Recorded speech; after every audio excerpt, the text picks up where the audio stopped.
നമസ്കാരം, എല്ലാവർക്കും പുതിയൊരു വീഡിയോയിലേക്ക് സ്വാഗതം. സുഗന്ധം പുറപ്പെടുവിക്കുന്ന ഇലകളുള്ള സസ്യങ്ങളുടെ വർഗത്തിൽപ്പെടുന്ന ഒരിനം ഔഷധ സസ്യമാണ് പുതിന. ഭക്ഷണങ്ങളുടെ രുചിയും മണവും ഒന്നുകൂടി ആകർഷകമാക്കാൻ പുതിനയില ഉപയോഗിക്കാറുണ്ട്. പാനീയങ്ങളും പുതിന ഉപയോഗിച്ച് തയ്യാറാക്കുന്നു. രുചി മാത്രമല്ല, പുതിനയിൽ ഒരുപാട് ആരോഗ്യ ഗുണങ്ങളുണ്ട്. വിത്തോ തയ്യോ എവിടെ കിട്ടുമെന്നോർത്ത് അലയാതെ ആർക്കും എപ്പോഴും എവിടെയും എളുപ്പത്തിൽ നട്ടു വളർത്താവുന്ന ഒന്നാണിത്. എന്നാൽ ഇവ വീട്ടിൽ നട്ടുപിടിപ്പിക്കുമ്പോൾ ചെയ്യുന്ന തെറ്റുകളാണ് പുതിന വളർച്ചയില്ലാതെ പോകുന്നതിലുള്ള കാരണം. അതുകൊണ്ട് തന്നെ മിക്കവരും പുതിന കടയിൽ നിന്ന് വില കൊടുത്ത് വാങ്ങുകയാണ് ചെയ്യുന്നത്. വൻതോതിൽ ഉൽപ്പാദിപ്പിക്കുന്ന പുതിന പലപ്പോഴും വീര്യമേറിയ കീടനാശിനികളൊക്കെ തളിച്ച് ആണ് നമ്മുടെ മുന്നിലേക്ക് എത്തുന്നത്. നന്നായി കഴുകിയ ശേഷം മാത്രം കടയിൽ നിന്ന് വാങ്ങുന്ന പുതിന ഉപയോഗിക്കാവൂ. അതേസമയം എളുപ്പത്തിൽ ഇത് വീട്ടിൽ തന്നെ വളർത്താൻ സാധിക്കും. അതിന് ചില കാര്യങ്ങൾ ശ്രദ്ധിച്ചാൽ മതി. കടയിൽ നിന്ന് വാങ്ങുന്ന പുതിന ഉപയോഗിച്ച് തന്നെ നമുക്ക് ഇത് വീട്ടിൽ വളർത്തിയെടുക്കാം. പുതിന വീട്ടിൽ വളർത്താം. അധികം വാടാത്ത പുതിനയാണ് നടുന്നതിനായി എടുക്കേണ്ടത്. ഇതിൽ നല്ല ആരോഗ്യമുള്ള പുതിനച്ചെടിയുടെ തണ്ടുകൾ മുറിച്ചെടുക്കുക. അതിൻ്റെ വലിയ ഇലകൾ മുഴുവൻ കട്ട് ചെയ്ത് കളയണം. ചെറിയ ഇലകൾ നമുക്ക് നിലനിർത്താം. നല്ല സൂര്യപ്രകാശമുള്ള സ്ഥലങ്ങളിലാണ് പുതിന നന്നായി വളരുന്നത്. അതിനാൽ സൂര്യപ്രകാശം കുറഞ്ഞ ഇടങ്ങളിലും പ്രശ്നമൊന്നുമില്ല. നല്ല വളർച്ചയ്ക്ക് സൂര്യപ്രകാശം ലഭിക്കുന്നതായിരിക്കും ഉചിതം. നല്ല വളം വേണ്ട ഒരു ചെടിയാണിത്. പോട്ടിംഗ് മിക്സിൽ ആണ് പുതിന തണ്ട് നട്ടു കൊടുക്കേണ്ടത്. മണ്ണിര കമ്പോസ്റ്റ്, ചകിരിച്ചോറ് എന്നിവ കലർത്തിയ പോട്ടിംഗ് മിശ്രിതമാണ് പുതിന നടാൻ ഏറ്റവും ഉചിതം. നടുന്നതിന് മുൻപ് ഇത് നനച്ചു കൊടുക്കണം. നനഞ്ഞു കിടക്കുന്ന ഈ പോട്ടിംഗ് മിശ്രിതത്തിൽ വേണം പുതിന നടാൻ. ചെടികൾ നടുന്നത് പോലെ നേരെ നമ്മൾ കുത്തനെയല്ല പുതിനത്തണ്ട് നടേണ്ടത്. മണ്ണിൽ അല്പം ചരിച്ചു കിടത്തി വേണം ഈ പുതിനത്തണ്ട് നമുക്ക് നട്ടു കൊടുക്കാൻ. നീളമേറിയ തണ്ടാണെങ്കിൽ ഇടവിട്ട സ്ഥലങ്ങളിൽ തണ്ട് മണ്ണിനുള്ളിലാവുന്ന വിധം കുത്തിവെക്കണം. ശിഖരങ്ങളുള്ള തണ്ടായാൽ പോലും ഈ രീതിയിൽ നമുക്ക് നടാം. ഒരു 3 ആഴ്ചയാകുമ്പോഴേക്കും പുതിനത്തണ്ടിൽ പുതിയ വേരുകൾ പിടിച്ചു വരുന്നത് കാണാം. ഒരു മാസം പിന്നിടുമ്പോഴേക്കും നല്ല നിലയിൽ ഇത് വളർന്നു വരും. വേനൽക്കാലത്ത് നന്നായി നനച്ചു കൊടുക്കണം. ചെറിയ ഒരു നനവ് എപ്പോഴും ഈ മണ്ണിലുണ്ടായിരിക്കണം. പുതിനയിലയിൽ പുഴുശല്യമോ മറ്റ് കീടശല്യമോ കാണുകയാണെങ്കിൽ വേപ്പെണ്ണ, വെളുത്തുള്ളി മിശ്രിതം സ്പ്രേ ചെയ്ത് കൊടുക്കാം.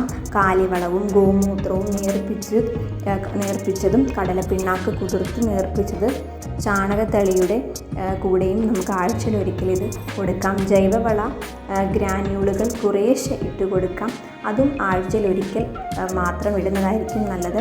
നനയുടെ കാര്യമാണ് പ്രത്യേകം ശ്രദ്ധിക്കേണ്ടത്. നന തീരെ കുറയാനും വല്ലാതെ കൂടാനും പാടില്ല. ഇലകൾ പറിച്ചെടുക്കുമ്പോൾ ചെടിക്ക് കേടുപാടുകളും ഉണ്ടാകാതെ ശ്രദ്ധിക്കണം. ചൂടുകാലത്ത് പുതിനയില ഇട്ട് തിളപ്പിച്ച വെള്ളം കുടിക്കുന്ന നിരവധി ഗുണങ്ങൾ നൽകും. പുതിന വെള്ളം ദഹനം മെച്ചപ്പെടുത്താനും ഗ്യാസ്, വയറുവേദന തുടങ്ങിയ ലക്ഷണങ്ങളിൽ നിന്ന് ആശ്വാസം നൽകാനും സഹായിക്കും.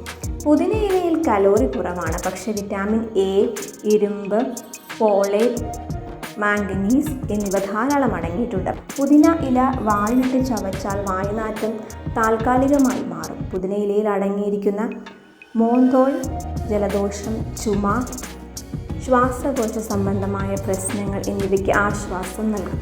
തൊണ്ടയ്ക്കും നെഞ്ചിലും ഉണ്ടാകുന്ന കഫക്കെട്ട് മാറാൻ പുതിനയില സഹായിക്കും. പുതിനയില കൊണ്ട് ആവി പിടിക്കുന്നതും നല്ലതാണ്. ഇലകൾ കുറച്ച് വെള്ളം ചേർത്ത് നന്നായി അരച്ചെടുത്ത ശേഷം നാരങ്ങാ നീരോ ഓറഞ്ച് നീരോ ചേർത്ത് നേർപ്പിച്ച് വെറും വയറ്റിൽ കുടിക്കുന്നത് ജലദോഷത്തിനും മറ്റ് അസ്വസ്ഥതകൾക്കും നല്ലതാണ്.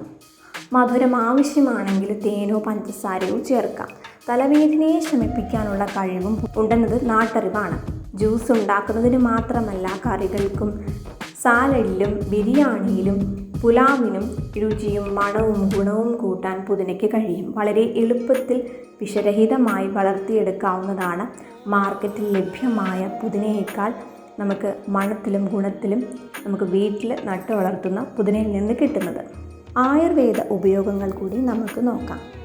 ആകർഷകമായ സുഗന്ധം വിതറുന്ന ഈയൊരു ആയുർവേദ സസ്യം പ്രകൃതിദത്തമായ ശീതീകരണ ഗുണങ്ങളും അണുനാശിനി ഗുണങ്ങളും അടങ്ങിയിരിക്കുന്ന ഒന്നാണ്. ചെറിയ മധുരവും തീക്ഷ്ണമായ രുചിയുമുള്ള ഈ ചേരുവയ്ക്ക് നിങ്ങളുടെ ശരീരത്തിലെ 3 ദോഷങ്ങളെയും, അതായത് വാതം, പിത്തം, കഫം എന്നിവയെ ശാന്തമാക്കാനുള്ള ഗുണങ്ങളുണ്ട്. പ്രധാനമായും പിത്തദോഷത്തെ ഇത് കൈകാര്യം ചെയ്യുന്നു.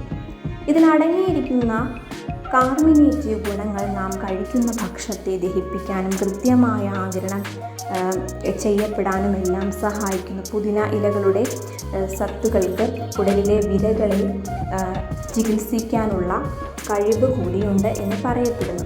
കോളിക് വേദനകളെ ചികിത്സിക്കാനും ഇത് മികച്ചതാണ്. പുതിന ആവശ്യ എണ്ണയിലെ ഒരു പ്രധാന ഘടകമാണ് മെന്തോൾ.